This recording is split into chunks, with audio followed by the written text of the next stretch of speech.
Oh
ହେଉଛନ୍ତି ମୋ ବାପା ବୋଉ। ଯାଅ ବାପା ବୋଉ ପ୍ରଣାମ କର।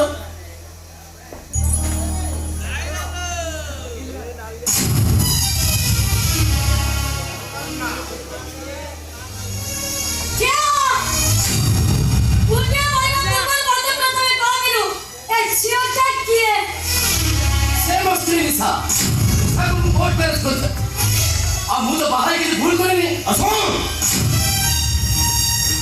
মোহন বাহাদুর নহা পর্যন্ত তুই এ ঘরে লাগিপারিবু নাই। ମୋ ଭବିଷ୍ୟତ ପାଇଁ ନିଷ୍ପତ୍ତି ନେଇଯାଉଛି। ମୋ ଭବିଷ୍ୟତ ଅନ୍ଧାର ହେଇଯିବ। ଏ ବୋହୂ ମତେ ଥରେ ବୁଝିବାକୁ ଚେଷ୍ଟା କର। କୌଣସି ପରିସ୍ଥିତିରେ ତୋ ବାହାଘର ତୁ ମାନ ନେଇପାରିବୁ। ଏ ରଜୁ ଏ ଘର କବର ସବୁ ବନ୍ଦ କରିଦିଅ। ଏ ଗୁଣଗାତ ମୋ ଘରେ ଯେମିତି ପଶି ନ ପାରି। ଏବେ ନୁହଁ। ଠିକ ଅଛି ଏଇଟା ଯେତେବେଳେ ଶେଷ ନିଷ୍ପତ୍ତି ବାପା ତାହେଲେ ମୋର ବି ଶେଷ ନିଷ୍ପତ୍ତି କରିବାକୁ ଇଚ୍ଛା ହାତ କରିବା ପଛକୁ ଧରିବାର ପ୍ରଶ୍ନ ଉଠୁଛି। ଇଚ୍ଛାକୁ ଯଦି ତମେ ଘରେ ଯୋଉ ଭାବରେ ଗ୍ରହଣ ନ କର ତାହେଲେ ମୁଁ ଆତ୍ମହତ୍ୟା କରିଦେବେ।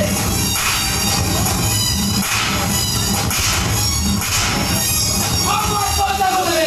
ଏ ପ୍ରେମା ତୋ ଦେହର ରକ୍ତ ମାଂସ ଉପରେ କାହାର ଅଧିକାର ଅଛି ଜାଣିଛୁ? ଏଇ ସୁରଦାସଙ୍କର।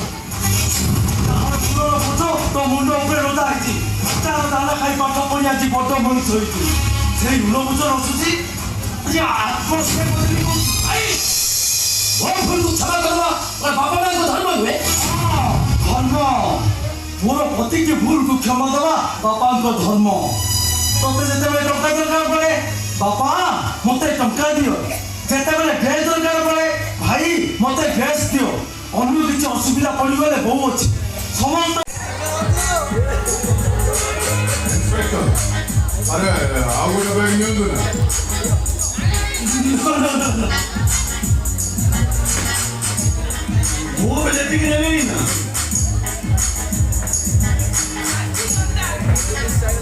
जरा कुछ या वसी को बोले थाना में पहुंच अरे मुझे इंस्पेक्टर हम बयस ना वो थोड़ा के 5 लीटर देसी में हुए भी जाते समझते बोलते हमको सारे जान डेंजरस होई ಇದು ಅಪರಾಧ ವಿಶೇಷ ಇರಬಾರೆ ಮುಹಮ್ಮದಿ आप शंभो सहानी भले भलो खरा बोले अति खरा माने ना वो गौतम बुद्ध और न माने रे शैतान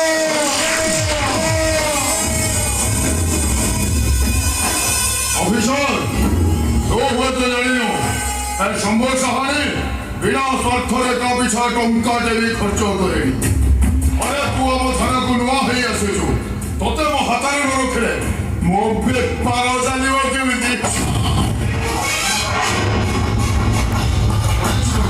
अरे कौन है ए कुणाल मो धैर्य परीक्षा लेना कुणाल मो धैर्य आदौ परीक्षा लेना अरे तोते ए विषय देखले मो आदौ सही कर अपन संजोग जावे करे गजर हर स्वभाव होतेला अति दावे करे जोदार हरो ये शेर को करे जोदार हरो के चित हो कुणाल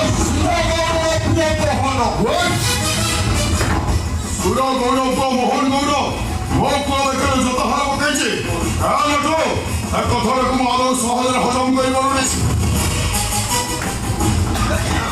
ଆପଣ କୁନା ବାବୁ ପଠେଇ ଦିଲେ ଗୋପପୁର ଭଲ ସ୍ପଟ ଦେଖିଲେ ପୁରା ଦୁଃଖ ଉପାଦନ ସେକ୍ଟର ଖୋଲିବେ ମୁଁ ସ୍ପଟ ପୁଣି ଦେଖୁଥିଲି ସେଇ ସ୍ପଟ ଉପରେ ଭେଟ ହେଇଗଲା ସୁର ଗୌରର ଜମିଟା ଆମ ଭାରି ଚିହ୍ନିଟା ତାପରେ କଣ ହେଲା କୁନା ବାବୁ ଫଟୋଟା ଦେଖୁ ତ ମିଟା କହିଲା ବୋଲି ଜଙ୍ଗଲ ଜମିଟା ମନ ଇଚ୍ଛା ଗାଳି ଦେଲା ଆଟା ଭାଇ मेरे गाय को गजल कोई माइक मारेला वो लोग गाली बोली बेकर जो धर्म पकई एक गाय साला बोलेला गाय न रोय सुरा गौरव को मोहन मतवा दे करे जो बाहर मकैछि ए कथा का सुनला बलको मोदे हर रक्त पड़िबा पुरा तो सब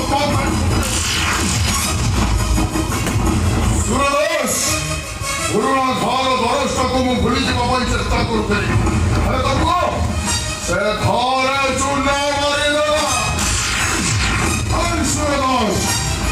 सहित मुझे बंधुतार से बंध बांधवाक जाऊली अरे तुमको मो बेकर नर्क भस्म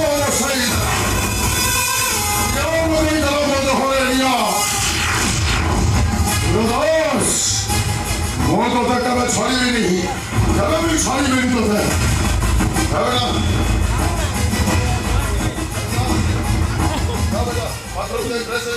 হবে না ଯୋଉଦିନ ମୁଁ ଗଙ୍ଗାରେ ଗାଧେଇବି ସେଇଦିନ ଯାଇ ଏ ଦେହ ପରିଷ୍କାର ହବ ଆଉ ଯୋଉଦିନ ବେକରେ ଗଜରା ମାଳ ପଡ଼ିବ ସେଇଦିନ ଏ ବେକରୁ ଜୋତା ମାଳ ବାହାରିବ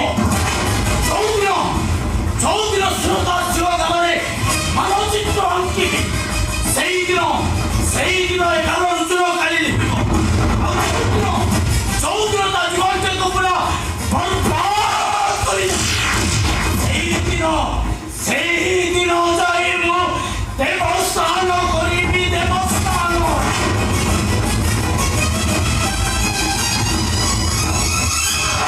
I know